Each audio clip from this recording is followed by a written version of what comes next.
Aaron Kelly was dead. Aaron Kelly was dead for true. They put his body in a coffin, went to the graveyard, put the coffin in the ground, and they had a funeral. 3 people came.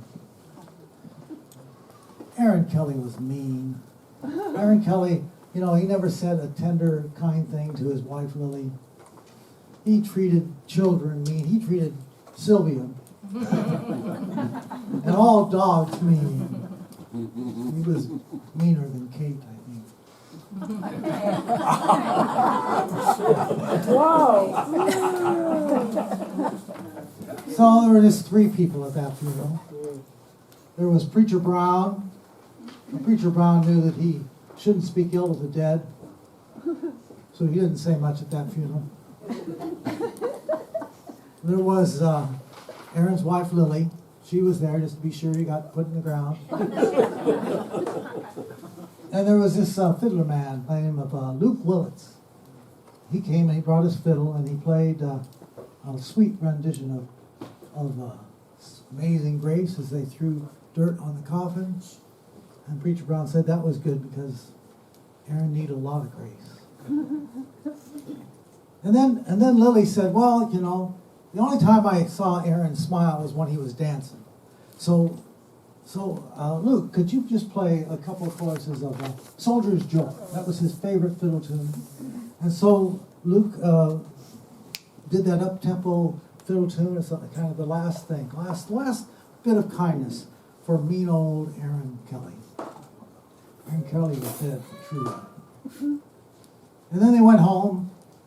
Father Brown left, and Luke packed up his violin, headed home. Lily went to her house, which was now empty, and she was wondering, what's her life going to be like now without Aaron Kelly? She had a lot to ponder there. Aaron Kelly was dead, but that coffin opened up again. He clawed his way out, and he walked home. And there about in the dark of the night, Lily heard some footsteps, and she looked up, and there, walking through the door, was Aaron Kelly. And he just walked into that house like it was his house, I guess it was. And he walked over to there was a fire in the fireplace, and there was a rocking chair in front of it. He sat down in that rocking chair, and he goes, creak, creak, creak, creak. And he looks up, and Lily's looking at him with her mouth agape. He says, what's the matter? You look like somebody died. He said, well, somebody did die. Who died? You died. I don't feel dead. You died. You need to go back and get in that grave. I paid money for that coffin. You need to go back and get in that coffin where you belong. He says, well, I don't feel dead. I don't want to get in that cold ground again. I'm not gonna go back there until I feel dead for true. Lily didn't know what to do, so she went to the preacher. She found Preacher Brown. He came along. He came through. Says, you got to see this. So he didn't know. He walked in, and you could see his face. And Aaron says, well, you look like somebody died. He says, somebody did die. Who died? You died. I don't feel dead. No, I preached you into the ground. We had the funeral. You're supposed to be in that coffin. Go back where you belong. He said, no, I'm not going back to there's no good conversation down there. Nothing interesting happening in that cold ground. I'm not going to go there till I feel dead for truth. So Father Brown left, and Lily went to find the undertaker. She brought the undertaker back to the house. He says, you're not going to believe this. He walked in. His mouth was agape.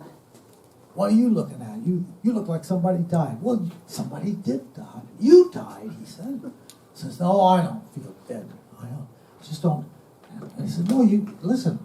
That coffin is getting no use there in the ground empty. You need to go back there and be in that coffin. That's where you belong. He says, I'm not going back there until I feel dead for true. And Lily looked at the undertaker and said, so how long is this going to go on? And he said, well, it's plenty hot out. He can't last long. He's going to mold pretty soon. Well, he just walked back and forth in that rocking chair. Creak, creak, creak, creak.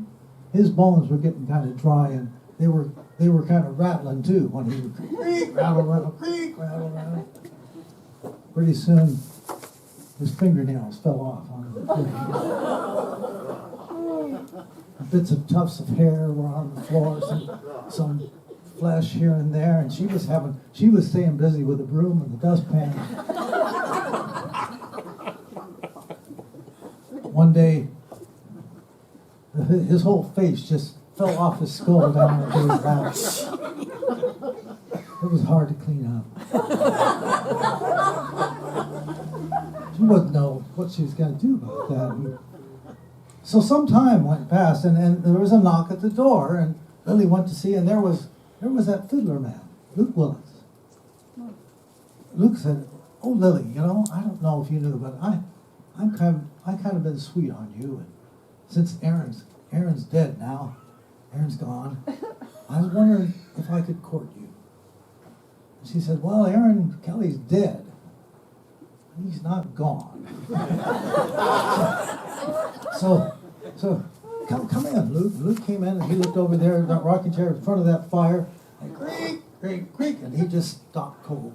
And Lily went over, took his arm, set him down in the chair. She went down, sat down in the chair, and then right in between them was old Aaron Kelly. He was nothing now but just bones and two bloodshot eyes in the sockets of that skull.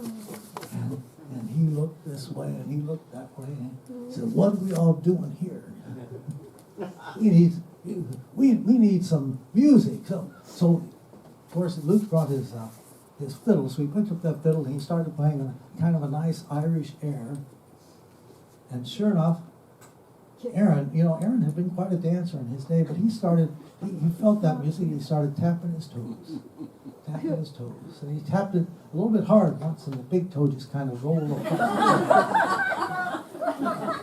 Lily saw that, and she said, "Play louder, Luke."